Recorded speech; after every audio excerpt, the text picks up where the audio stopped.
सुप्रभात। कैसे हैं आप सभी? आशा करती हूँ कि आप सभी अपने घर पर खुश और खुशहाल होंगे और अच्छे से अपनी पढ़ाई कर रहे होंगे। आज हम करेंगे हरियाणा की सांग परंपरा का उद्भव और विकास। कि हरियाणा के अंदर जो सांग विधा है, एक हरियाणवी भाषा के अंदर, उस सांग विधा का उद्भव यानी कि उत्पत्ति किस प्रकार से हुई थी और किस प्रकार से इस परंपरा का विकास हुआ था, इसकी आज हम विस्तार पूर्वक चर्चा करेंगे। क्या कहा है कि जो हरियाणा के अंदर, हरियाणा में लोक साहित्य का विशेष और अनूठा योगदान है। कि हरियाणवी जो भाषा है उसमें लोक साहित्य का, जो लोगों के द्वारा साहित्य लिखा जाता है, उसका बहुत ही विशेष और अनूठा योगदान है। लोक साहित्य या जन साहित्य, लोक का मतलब क्या होता है? लोग ही होते हैं या जन ही होते हैं। यानी कि लोक साहित्य या जन साहित्य वह साहित्य होता है जिसमें स्थानीय साहित्यकारों का, जो उस अक्षेत्र विशेष के, जिस अक्षेत्र की हम बात कर रहे हैं, उस अक्षेत्र विशेष के जो स्थानीय जो साहित्यकार होते हैं, उनके द्वारा लोक भाषा में, जैसे वैसे हमारी जो राष्ट्रभाषा की बात करें, राजभाषा की बात करें तो हमारी हिंदी भाषा है, लेकिन हमारी जो लोक भाषा है जिसका हम आम रूटीन में प्रयोग करते हैं, वो कौन सी भाषा है? हरियाणवी। यानी कि जो स्थानीय साहित्यकार होते हैं और वो अपनी उस स्थानीय भाषा के अंदर यानी कि लोक भाषा के अंदर जन जीवन की झांकी प्रस्तुत की जाती है। कि जैसा उस अक्षेत्र का, जिस भी अक्षेत्र की बात हो रही हो, जैसा उस अक्षेत्र का जीवन हो, उस जीवन को चित्रित करने का जो ढंग होता है, उसी को हम उस अक्षेत्र का लोक साहित्य कह सकते हैं। अब लोक साहित्य की बात चल रही है, वो भी सांग का अर्थ अब हम स्पष्ट करेंगे कि ये सांग क्या होता है। सांग जो शब्द है, ये स्वांग का ही, जो स्वांग शब्द है उसका तद्भव रूप है। स्वांग है तत्सम। तत्सम शब्द आपको पता होगा, वो शब्द होते हैं जो संस्कृत भाषा से जो के त्यों लिए जाते हैं। अब जो सांग शब्द है ये तत्सम का तद्भव रूप है। अगर तत्सम रूप इसका पूछा जाए तो वो स्वांग है, और स्वांग का तद्भव रूप क्या, स्वांग का तद्भव रूप क्या है? सांग। जिसका शाब्दिक अर्थ है, इसका अर्थ क्या होता है? स्वांग का अर्थ क्या होता है? वेश धारण करना, किसी के जैसा बनने का प्रयास करना, या फिर रूप धारण करना, उसके जैसे बनने के लिए उसके जैसा रूप धारण करना अथवा नकल करना। जैसे आपने देखा होगा कि गांव के अंदर रामलीला वगैरह अगर आपने देखी हो, रामलीलाएं होती हैं। रामलीला में कोई एक व्यक्ति होता है, उसको राम के जैसा बनाया जाता है। कोई इस प्रकार से किसी का रूप धारण करने के लिए किसी को हनुमान बनाया जाता है। तो जब हम किसी का वेश धारण करते हैं, जैसे यदि किसी को श्री कृष्ण बनाना हो तो उसके सिर के ऊपर मोर मुकुट लगाया जाता है। इस प्रकार से उसके जैसा जो बनना होता है उसको सांग भरना या स्वांग करना कहा जाता है।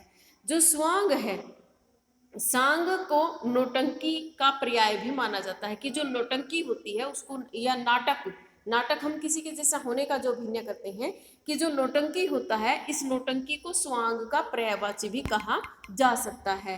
हरियाणा में सांग भरना या स्वांग भरना एक मुहावरा भी है। जैसे हम कई बार कह देते हैं कि क्यों बेफालतू ने स्वांग भर रखा है, जिसका अर्थ होता है रूप बनाना, कि किसी के जैसे बनना या रूप धरना, दूसरे की नकल करना, दूसरे जैसा बनने का प्रयास करना। धोखा देने के लिए ढोंग करने अथवा आडंबर के रूप में वेश बदलने को भी स्वांग कहा जाता है। कि किसी को चीटिंग करने के लिए, आपने देखा होगा कई बार फिल्म वगैरह में या टीवी वगैरह में हम देखते हैं कि किसी के जैसा बनके कोई भी किसी के साथ कोई गलत काम कर जाता है, धोखे से किसी के यहाँ चोरी कर सकता है। जैसे कई बार पुलिस की यूनिफॉर्म डाल के जो चोर लोग होते हैं वो चोरी करके चले जाते हैं। इस प्रकार से कि जो धोखा देना होता है या ढोंग करना होता है, आडंबर या किसी का वेश धारण करना होता है, ये सारे के सारे क्या है? स्वांग के पर्यायवाची हैं। जो श्री जगदीश माथुर सांग का प्राचीनतम नाम संगीत मानते हैं। भाई हर विद्वान की अपनी अपनी राय होती है, किसी भी एक विषय में भी विचार एक मत से सहमत नहीं होते। तो यहाँ पर हम नाम ले सकते हैं जगदीश माथुर का। उन्होंने कहा कि जो सांग है, सांग का प्राचीनतम जो नाम है, पुराना जो नाम है, वो संगीत मानते हैं। उनका मानना है कि संगीत ही बाद में सांग बना है। कि जो सांग शब्द है ये संगीत से आया है। पहले इसका नाम संगीत था और फिर धीरे धीरे धीरे धीरे इसका रूप बदलते बदलते इसका नाम क्या हो गया है? सांग हो गया है। श्री नारायण अग्रवाल सांग की उत्पत्ति के विषय में कहते हैं। लेकिन हर विद्वान की अलग अलग राय, मैंने पहले भी आपको ऐसी ऐसी बातों के विषय में पहले भी बता रखा है। तो राम नारायण अग्रवाल जी कहते हैं कि सांग की उत्पत्ति के विषय में कहते हैं कि सवांग का एक नाट्य रूप उत्तर मध्य काल में उत्तर और मध्य काल में ख्याल के नाम से विकसित हुआ था।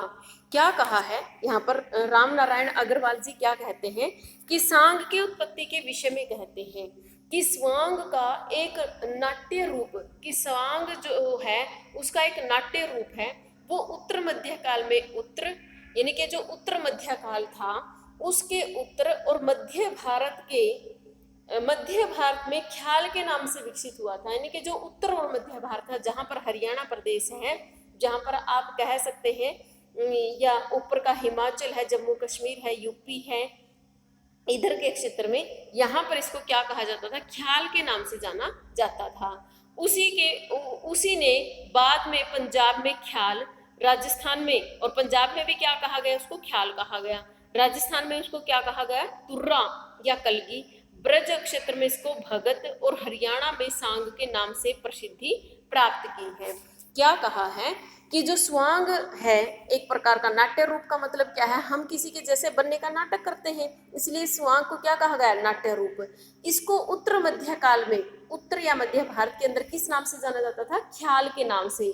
लेकिन फिर समय बदलता गया, उसको पंजाब में भी ख्याल ही कहते थे, लेकिन राजस्थान में क्या कहा गया, उसको तुर्रा कहा गया। क्या कहा गया है राजस्थान में, तुर्रा या कलगी भी कहा गया। और ब्रज क्षेत्र में क्या, ब्रज क्षेत्र का मतलब हो गया आपका यूपी वाला क्षेत्र, वहां पर क्या कहा गया, इसको भगत कहा गया। और हरियाणा में इसको क्या कहा गया, ख्याल को सांग के नाम से प्रसिद्ध हुआ। इस प्रकार से जो सांग शब्द है इसके लिए विभिन्न क्षेत्रों में भिन्न भिन्न शब्दों का प्रयोग किया गया है। आगे कहते हैं कि सांग हरियाणा की लोकप्रिय नाट्य शैली है, कि जो सांग है वो हरियाणा प्रदेश की लोकप्रिय नाट्य शैली है। यह विधा हरियाणा के लोकमानस पर जादू का सा प्रभाव डालती है, कि जब सांग भरे जाते थे लोग देखकर उसके उनके ऊपर लोगों के जादू के जैसा प्रभाव डालता है। रागनियों का स्वर लहरी, कि जो रागनियों का स्वर होता है, रागनियां जो गाई जाती है सांग के बीच में, वो बहुत सुंदर लगते हैं, उनका जो लय तालमेल बैठता है बहुत सुंदर लगता है। वाद्य संगीत से परिपूर्ण, वाद्य का मतलब है जब सांग भरे जाते हैं, बच्चे आपने कभी टीवी वगैरह पे ही देखा हो, या लड़के तो इस टाइप की चीजें देख लेते हैं, लड़कियों को शायद ना भी देखा हो, तो वाद्य यंत्र जो ढोलक डफली होते हैं वो बजाए जाते हैं। तो वाद्य यंत्रों से परिपूर्ण, संगीत से परिपूर्ण कथा को सुनकर अथवा देखकर, क्योंकि देखने के लिए भी होता है, सांग देखा भी जाता है, सुना नहीं जाता, सुनते तो हम जो आपस में बात कहते हैं उनको हम सुनते हैं, लेकिन आपस में जो पात्र होते हैं वो एक दूसरे की भूमिका भी निभाते हैं, कोई राम बनता है, कोई सीता बनता है, कोई हनुमान बनता है। इस प्रकार से विभिन्न किस्सों के ऊपर जो सांग होते हैं विभिन्न किस्सों के ऊपर लिखे जाते हैं। तो रागनियां भी होती हैं, उसमें वाद्य यंत्र यानी कि संगीत भी होता है, और उनको देखकर और सुनकर जो दर्शक होते हैं वो मंत्रमुग्ध हो जाते हैं। अब जो हरियाणा का सांग परंपरा है, इसका विकास किस किस प्रकार से हुआ, किस किस काल से हुआ, अब हम उसके विस्तार से चर्चा करेंगे। अभी तक तो सिर्फ हमने ये जाना है कि सांग शब्द का अर्थ क्या है, किन किन क्षेत्रों में किस किस नाम से पुकारा जाता है, और अब हम जानेंगे कि इसका विकास कैसे हुआ।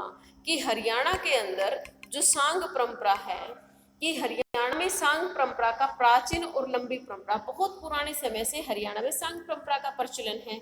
विद्वानों ने इस परंपरा के उद्भव और विकास को समझने के लिए, कि विद्वानों ने जो सांग परंपरा है इसका उद्भव किस प्रकार से हुआ, इसका विकास किस प्रकार से हुआ, इसको जानने या समझने के लिए इसका वर्गीकरण इस परंपरा में हुए परिवर्तनों के आधार पर किया जाता है।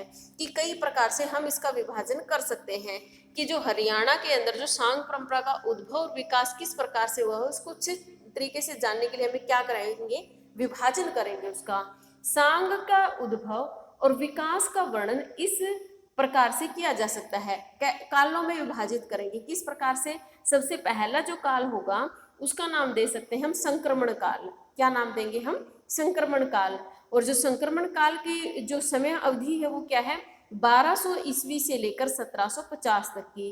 कि हरियाणवी जो सांग परंपरा है का जो ये युग था 1200 ईस्वी से 1750 तक का, इसको हम किस नाम से जानते हैं? संक्रमण काल के नाम से जान सकते हैं।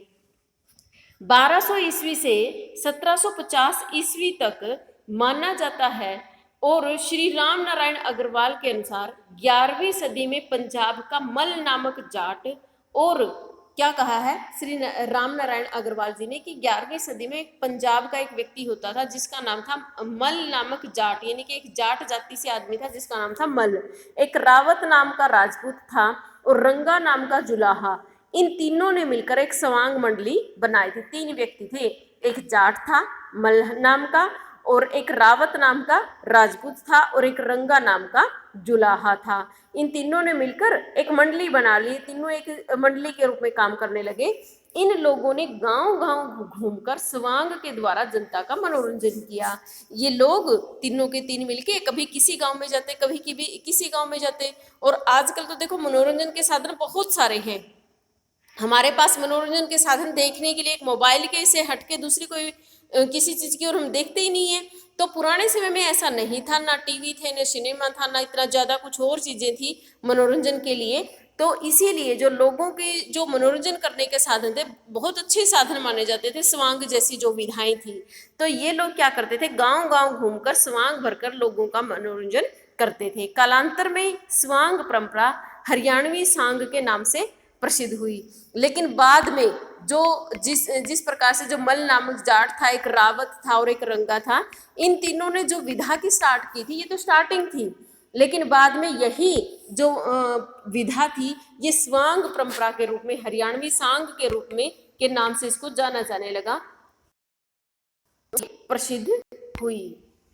इसके बाद कहा महान सांगी, हरियाणा में और महान सांगी हुए हैं जिसका नाम है राम किशन व्यास ने 13वीं सदी में हरियाणवी सांग का आरंभ स्वीकार किया है। 13वीं सदी में हरियाणवी सांग परंपरा को स्वीकार किया है कि हरियाणा के अंदर जो सांग परंपरा उसका विकास कब हुआ है? 13वीं शताब्दी में। अभी हमने ऊपर पढ़ा कि राम नारायण ने कब माना है? 11वीं शताब्दी में। हमेशा विद्वानों के मतभेद होते हैं इन विषयों के ऊपर। उन्होंने स्पष्ट भी कर दिया है कि किन किन लोगों ने स्वांग किया था, मल था, रावत था, रंगा था, लेकिन रामकिशन व्यास का मानना है कि हरियाणा के अंदर जो सांग परंपरा है इसका प्रारंभ कब से माना जाता है? 13वीं शताब्दी से। उन्होंने कहा है कि नारनौल निवासी गुजराती ब्राह्मण थे बिहारी लाल, उन्होंने हरियाणवी सांग का उद्भव माना जाता है। कि हरियाणा के अंदर जो सांग परंपरा का विकास हुआ है वो किसने किया है? एक गुजराती ब्राह्मण थे जो नारनौल में निवास करते थे, उन्हीं से उनका संबंध जोड़ा गया है कि इन्होंने हरियाणा में सांग परंपरा का प्रारंभ किया। ऐसा माना है किसने? राम किशन व्यास ने।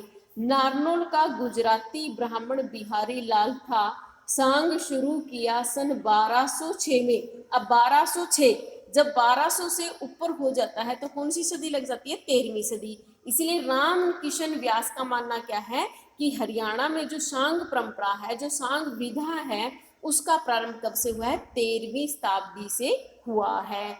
इसीलिए 1206 में, अगर एग्जैक्ट आपसे डेट पूछे कब से माना है तो 1206 में माना है इन्होंने। कब से? 1206 में। उन्होंने इस पद्यांश में बिहारी लाल के शिष्य चेतन, बिहारी लाल के शिष्य कौन थे? चेतन, चेतन का भी उल्लेख किया। क्या स्वांग भरेगा? उसको एक मंडली की आवश्यकता होती है, तो इसीलिए इनका एक शिष्य था चेतन और बिहारी लाल थे गुरु। इन दोनों से भी स्वांग परंपरा की प्रारंभ किसने माना? रामकिशन व्यास ने। ऊपर आपने पढ़ा था राम नारायण अग्रवाल के बारे में, जिन्होंने मल, राउत और रंगा की मंडली से 11वीं शताब्दी से प्रारंभ माना था, जिसमें बिहारी लाल के बाद सांग परंपरा को आगे बढ़ाया। कि पहले बिहारी लाल ने शुरुआत की और फिर उसके शिष्य जो चेतन थे उसने उस परंपरा का खूब विकास किया।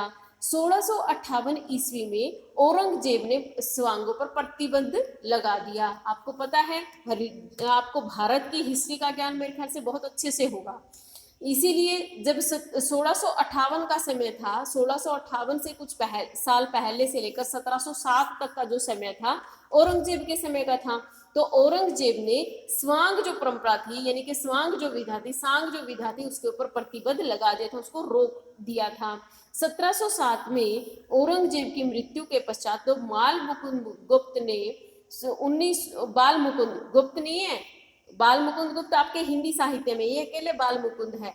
बाल मुकुंद ने 1709 में सांग को पुनर्जीवित किया। तो बाल मुकुंद ने फिर से इस विधा को फिर से जगाने का काम किया।